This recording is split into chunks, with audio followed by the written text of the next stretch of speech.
శక్తిపాత్ సిద్ధ మహాయోగ గురు పరంపర గురించి, కుండలి శక్తి జాగరణ గురించి వేదాలలో, అలాగే యోగ వాసిష్టంలో, గురుగీతలో అనేక చోట్ల వీటి ప్రస్తావన ఉంది. అసలు ఈ శక్తిపాతం మొట్టమొదటిగా ఎలా పుట్టింది, ఎలా మొదలైంది అన్నప్పుడు,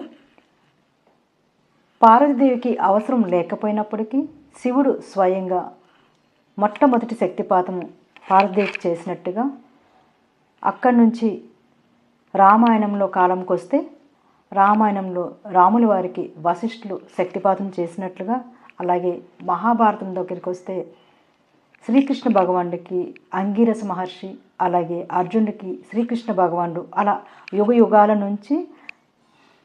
యుగాల కాలం నుంచి ఈ శక్తిపాత సిద్ధ మహాయోగ గురు పరంపర అనాది కాలం నుంచి వస్తూ ఉంది. ఇప్పటి కాలంలో శ్రీ గంగాధర్ తీర్థ మహారాజు వారి ద్వారా మళ్ళీ 600 సంవత్సరాల క్రితం పునరావృతమయ్యి ఈ శక్తిపాత సిద్ధ మహాయోగం గురు పరంపర కొనసాగుతూ ప్రపంచంలో అనేక దేశాలలో విస్తృతంగా వ్యాపిస్తూ ఉంది. పరమాత్మని కృప, గురు పరంపర కృప అందరికీ అంది అర్హత ఉన్న ప్రతి సాధకుడు కూడా శక్తిపాత దీక్షను పొంది ఈ కర్మచక్రం నుండి, ఈ దుఃఖం నుండి బయటపడి శాశ్వత సుఖము, ఆనందం పొందుతూ, మానసిక ప్రశాంతత పొందుతూ, చక్కటి జీవితాన్ని అనుభవిస్తూ చివరికి ఆ పరమాత్మలో ఐక్యమయ్యే మహాభాగ్యం అందరికీ అందాలని మనస్ఫూర్తిగా గురువులందరి తరపున, నా తరపున మీ అందరికీ ప్రత్యేక అభినందనలు, దీవెనలు.